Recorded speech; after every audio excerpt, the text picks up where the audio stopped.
नमस्कार, मी गायत्री स्वामी आणि आपण पाहत आहात सकलम. गेल्या 4 जुलैला अमेरिकेचा 250वा स्थापना दिवस झाला. जगातील पहिली लोकशाही महासत्ताक अमेरिका ते सध्याची ट्रम्प यांची धाकट दडपशाहीच्या अमेरिकेच्या 250 वर्षांच्या प्रवासाची दखल घेणं गरजेचं आहे.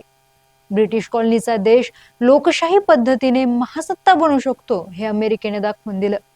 यामुळे अमेरिका 250 वर्षात संपूर्ण जगाची अर्थव्यवस्था, लष्कर आणि तंत्रज्ञानावर नियंत्रण ठेवणारी महासत्ता बनली तरी कशी? अमेरिकेच्या इतिहासातील असे कोणते निर्णय होते ज्यांनी फक्त अमेरिकाच नाही तर संपूर्ण जगाचंच नशीब बदललं?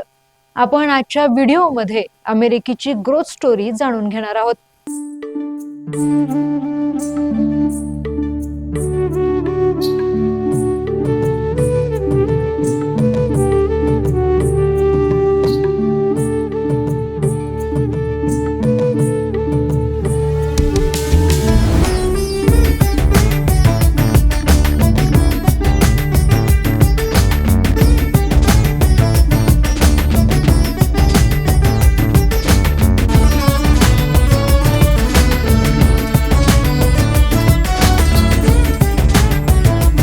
जुन्या कोल्हापूरची परंपरा, नव्या कोल्हापूरची पसंती. Chandrarup cloth stores, Laxmi road, Kolhapur.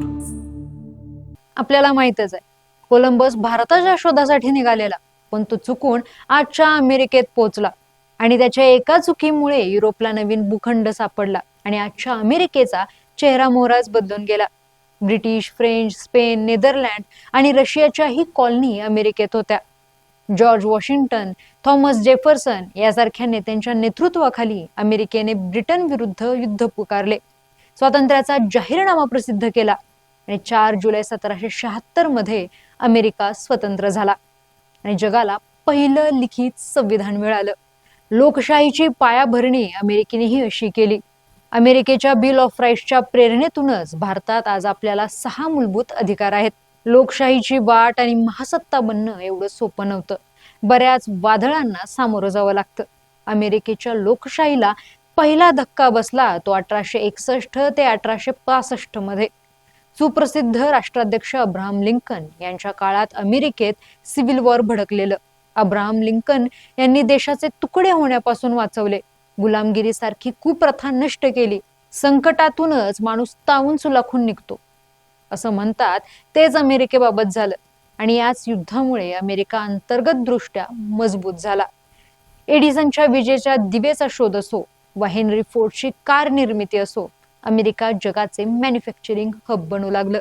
20व्या शतकात 2 महायुद्धांनी युरोपला बेचिराग केलं, पण याच युद्धांनी अमेरिकेला ग्लोबल लीडर बनवलं. सुरुवातीला अलिप्त राहिलेला अमेरिका 1917 मध्ये पहिल्या महायुद्धात उतरला. तत्कालीन राष्ट्राध्यक्ष वुड्रो विल्सन यांच्या 14 मुद्द्यांच्या अजेंड्याने जागतिक राजकारणात अमेरिकेला एक मध्यवर्ती स्थान मिळवून दिलं. 1945च्या दुसऱ्या महायुद्धाच्या दुर्दैवी कथा आपल्याला माहीतच आहेत. तेव्हाही सुरुवातीला अमेरिकेने अलिप्त राहण्याचीच भूमिका घेतलेली. शस्त्रास्त्रे आणि इतर सामग्री पुरवून फायद्याचं गणित मांडलं होतं.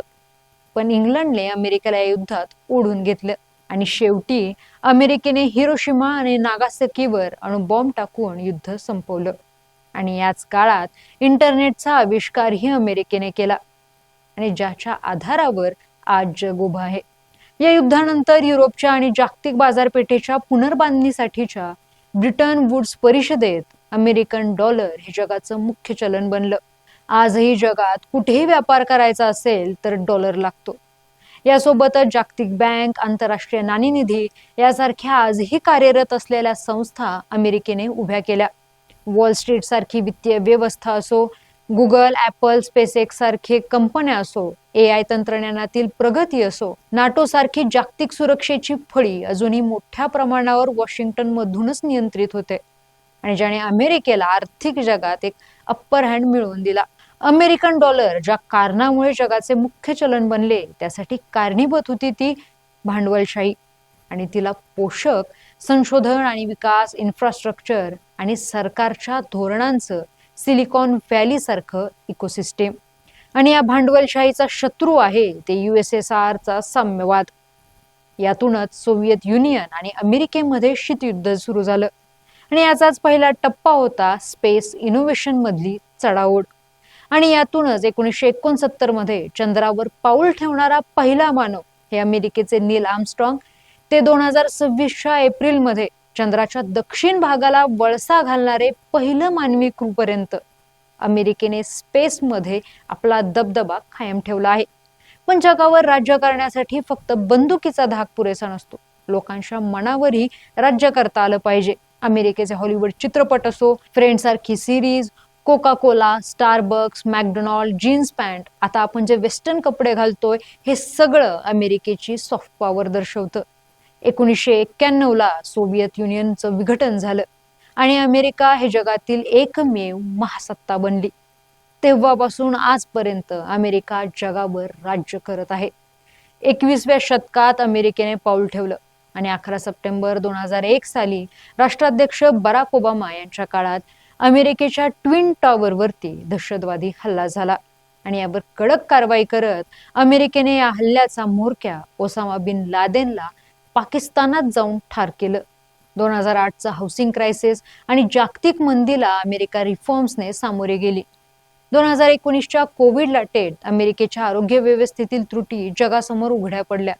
पण अमेरिकेची जनता आणि व्यवसायांना कोसळण्यापासून वाचवण्यासाठी अब्जावधी डॉलर्स खर्च केले गेले आणि यामुळे त्यांची आर्थिक व्यवस्था सांभाळली गेली. पण महागाईचा फटका मात्र त्यांना सोसावा लागला. तर 2020च्या निवडणुकीत अमेरिकन लोकशाही एक खडतर प्रवासातून जाताना दिसली. राष्ट्राध्यक्षपदाची लढत जो बायडन आणि विरुद्ध डोनाल्ड ट्रम्प अशी होती. यात डोनाल्ड ट्रम्प यांचा पराभव झाला आणि त्यांच्या समर्थकांनी कॅपिटल हॉल म्हणजे अमेरिकेच्या संसद भवनावर हल्ला केला आणि यामुळे अमेरिका हादरून गेलेली. 2024च्या निवडणुकीत डोनाल्ड ट्रम्प यांनी विजय मिळवला आणि ते अमेरिकेचे राष्ट्राध्यक्ष झाले आणि डोनाल्ड ट्रम्प यांच्या वादळी कालखंडाला सुरुवात झाली. क्रमक राष्ट्रवाद, अमेरिका फर्स्ट आणि प्रशासकीय संस्थांना थेट आव्हान देण्याच्या त्यांच्या धोरणांमुळे देशात ध्रुवीकरण झालं असं तज्ज्ञांचं मत आहे. यासाठी जगावरती टॅरिफ वॉर असो, ज्याचा भारतालाही मोठा फटका बसला, व्हेनेझुएलाच्या राष्ट्राध्यक्षांची अटक असो, रशियन तेल खरेदीचे नियंत्रण असो, अचानक इराणवरती हल्ला असो, ट्रम्प यांची फसलेली आर्थिक धोरणं लपवण्यासाठी आणि पेट्रो डॉलर इकॉनॉमी जिवंत ठेवण्यासाठीची ही ट्रम्प यांची धडपड होती असं तज्ज्ञांचं मत आहे. आणि या गोष्टींचा अमेरिकेच्या अर्थव्यवस्थेला थोड्या बहुत प्रमाणात फटका बसला. पण या कठीण काळातही अमेरिकेची सजग जनता, न्यायव्यवस्था आणि काँग्रेस ट्रम्प यांना जाब विचारतात हे वेळोवेळी दिसून आलं आहे. लोकांची जमिनीवरची आंदोलनं, इराणसोबत युद्ध करण्यासाठी काँग्रेसची परवानगी लागेल इथपासून ते जगावर लादलेले कर आणि अमेरिकन नागरिकत्व कायद्यात केलेले बदल हे असंवैधानिक आहेत असं न्यायालयाने डोनाल्ड ट्रम्प यांना ठणकावून सांगितलं. सध्या अमेरिकेचे राष्ट्राध्यक्ष दडपशाही करणारे ट्रम्प असले तरी लोकशाही तत्वांची मुळं अमेरिकेत रुजली आहेत. ट्रम्प यांच्या चुकीच्या धोरणांना जनता तीव्र प्रतिकार करेल असा विश्वास अमेरिकन जनतेकडून, तज्ज्ञांकडून व्यक्त होत आहे. यामुळे अमेरिकेची लढाई ही स्वतःला मिळालेली मिळकत लोकशाही मार्गाने राखून ठेवण्याचं आव्हान आहे. त्यांची 250 वर्षाची धडपड आपल्याला सांगते की लोकशाही मार्ग खडतर असला तरी महासत्तेकडे घेऊन जाणार आहे. अमेरिका ही स्थलांतरितांची भूमी म्हणून ओळखली जाते. अमेरिकेची स्थापना थॉमस जेफरसन यांच्या सर्व मनुष्य समान आहेत आणि त्यांना आनंदी राहण्याचा अधिकार आहे या तत्वावर झाली होती. यामुळे अमेरिकेने स्थलांतरितांचा स्वीकार मोठ्या प्रमाणात केला. पण सध्या अमेरिकेची वाटचाल ही उलट्या दिशेने निघाली आहे. स्थलांतरितांचा विरोध आणि बंदिस्तपणा अमेरिकेच्या धोरणात आला आहे. सध्या अमेरिकेच्या जुन्या लोकशाही पुढेच लोकशाही मूल्यांचा प्रश्न उभा राहिला आहे. धन्यवाद. आणि जर तुम्हाला व्हिडिओ आवडला असेल तर लाईक करा, शेअर करा आणि सकलमला सबस्क्राईब करायला विसरू नका.